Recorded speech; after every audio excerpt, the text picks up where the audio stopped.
joining us to, we hope, lighten the mood, but perhaps we've got to get to some pretty nasty stuff first. Peter Switzer, founder of the Switzer Report, joins us. Peter, good morning to you. So how much of an effect now, since we've spoken on Wednesday, is the coronavirus having on world markets? Yeah, well, yesterday, of course, with the Biden win, there was a really nice, surge and comeback for the stock market. Well, it was the day before, wasn't it? And that was one of the second biggest point gains for the Dow Jones. So that was perceived as being a good thing. And look, I think there's so many issues being wrapped up into one. Without doubt, the most important numbers for Wall Street and therefore global stock markets has to be the infection rates and the death rates.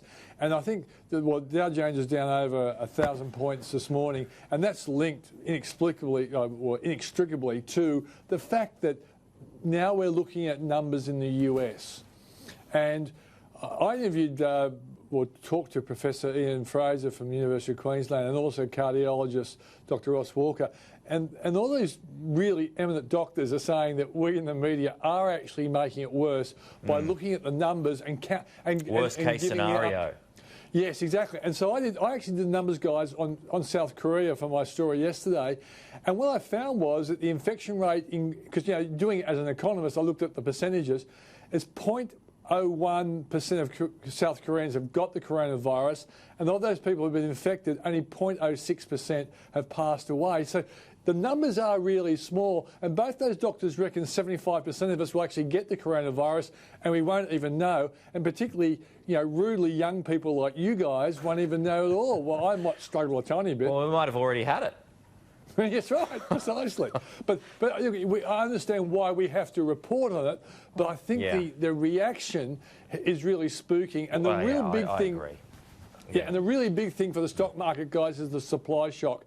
And the interesting thing is that China is actually coming back a bit faster than we thought, because they have actually, we think they are if we can trust their numbers, but the supply shock is the real thing that could knock stock markets and economies for a six.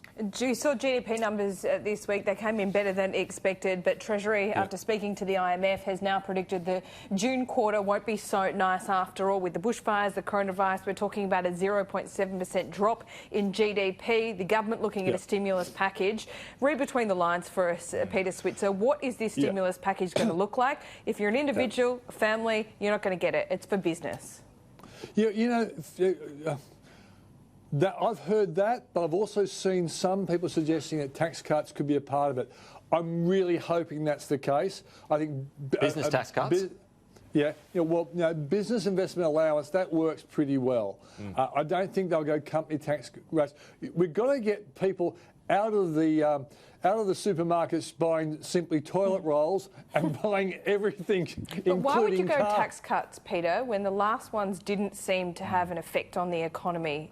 Really? Because I think there's a lot of things going on at the same time. You had the election effect, you had house prices falling. Remember, guys, since the election, house prices have risen. And one of the most interesting economic indicators that parallel house prices is the luxury cars index, and that's gone up 7 months in a row. I think tax cuts now would be far more effective. Remember, a lot of us are out there saying, whatever happened to our wage rises? Well, the best wage rise of all is a tax cut, because you don't pay tax on a tax cut. So I think if they're ever going to do something to try and motivate the consumer to lift their game at a time when the consumers are being spooked because of the coronavirus, these tax cuts would be more timely, and they're bigger. And I was reading the Fin Review today about perhaps some help for businesses to pay wages, particularly in the tourism sector.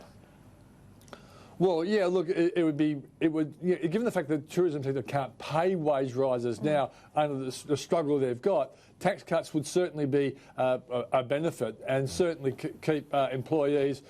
Yeah, because remember, a lot of employees actually get overtime. There's no overtime in these areas whatsoever because of the lack of tourists. Okay, well, Pete, you have given us a little bright spot there, as you do every Friday morning. Yeah. Very positive, as always. Yeah, well, I'm just really hoping that the numbers, it's going to be the infection numbers and death rate numbers that will turn the stock market around. I think we've got probably 3 weeks of this, up one day and down probably the next. Very true. Thanks so much. We'll see you next week.